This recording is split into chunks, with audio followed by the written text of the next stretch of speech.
What's up, Commanders fans? Let's get after it. We're kicking off another news roundup here on the channel with the latest on your Washington Commanders.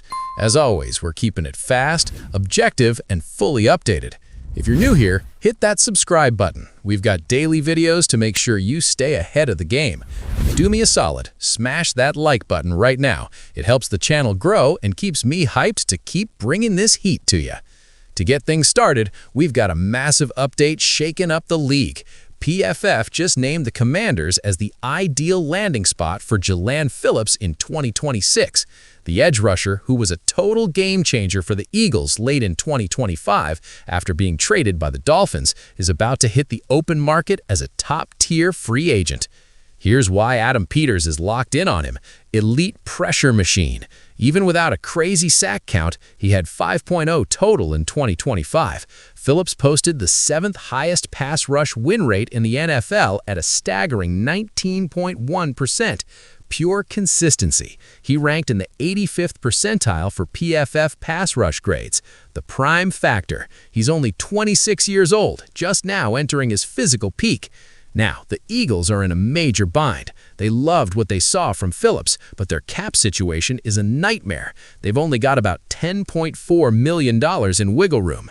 Slapping the franchise tag on him would cost around $27.3 million for a defensive end in 2026, which is money they simply don't have right now. Meanwhile, in Washington, it's the exact opposite. We've got over $76 million in cap space. We could offer that 3-year, $80 million deal the market is projecting without even breaking a sweat. It would be the perfect move to replace vets like Von Miller and Jacob Martin as they head into free agency.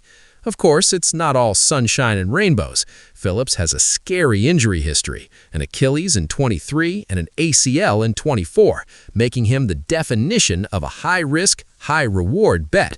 But for a team that finished dead last, 32nd in yards allowed, and 28th against the pass in 2025, we need a chaos creator like him playing alongside Dorrance Armstrong.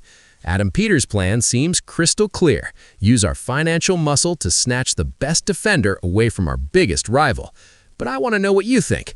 Is it worth dropping $80 million on a guy with Jaelan Phillips' injury history? Or would you rather spend that cash on more proven names like Khalil Mack or Trey Hendrickson? Drop your take in the comments below. Moving on to some heavy news, guys. An update just came in that's honestly heartbreaking for all of us. We have to confirm the passing of Trey Johnson at the age of 54. The news was shared by his wife, Irene, who revealed he passed away suddenly during a family trip this past Sunday, February 15th. Trey was in Hampton to watch his son play when he tragically fell ill.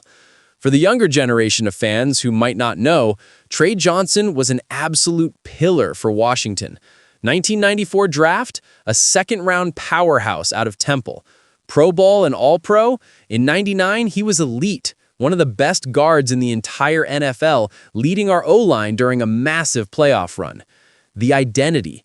He spent 8 of his 9 seasons in the burgundy and gold, known for his raw strength and a football IQ that was off the charts. But what made Trey special wasn't just his work on the gridiron. After retiring, he found his second calling as a history teacher at the Landon School in Bethesda. He was a beloved figure there, known for turning NFL discipline into life lessons for his students. Sadly, he had recently stepped away from the classroom to focus on health issues.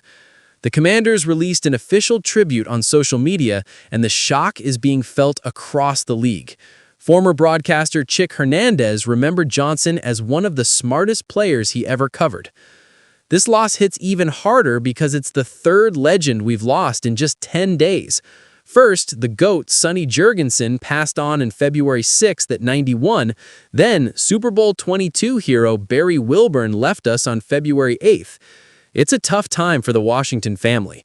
We've lost 3 different eras of our history in the blink of an eye.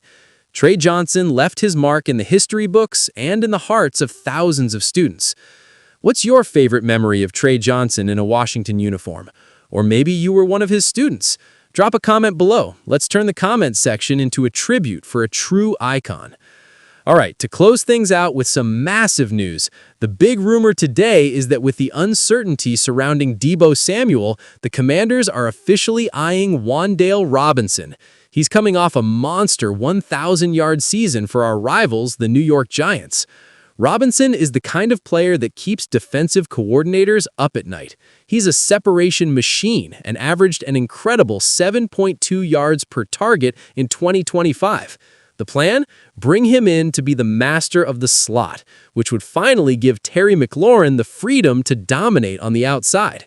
The big question is, how would our new OC, David Blow, who just stepped up to replace Cliff Kingsbury, use him? Blow, who is a huge fan of versatility, check out Robinson's 2025 heat map. Slot, over 500 snaps, where he's lethal. Out wide, over 400 snaps, proving he's not just a middle-of-the-field guy. Efficiency. NY quarterbacks had their highest rating when targeting him deep on the left side. Having Robinson and McLaurin on the field at the same time forces defenses to pick their poison. If you double Terry, Wan'Dale kills you in the middle. If you shade toward the slot, Terry torches you outside. This is a dream scenario for Jaden Daniels going into year 3. Landing Robinson in free agency would have a massive domino effect. It would allow Adam Peters to use our top 10 pick in the 2026 draft strictly on defense, snagging that elite edge rusher we need to save Dan Quinn's scheme. While names like George Pickens and Mike Evans are making headlines, Wan'Dale Robinson might be the smartest, most strategic move for the style of ball Washington wants to play. Fast, dynamic, and focused on yards after catch, or YAC. Sometimes Plan B turns out better than the original. What do you think? Would you rather break the bank to keep a vet like Deebo Samuel, or do you think stealing the young, explosive Wan'Dale Robinson from the Giants is the better move for the future? Let me know your thoughts in the comments. And look, don't forget to smash that like button, subscribe to the channel, and hit the notification bell. These moves can happen at any moment, and I'll be right here with the breaking news. We're in this together. Thanks for the support, and let's go Commanders!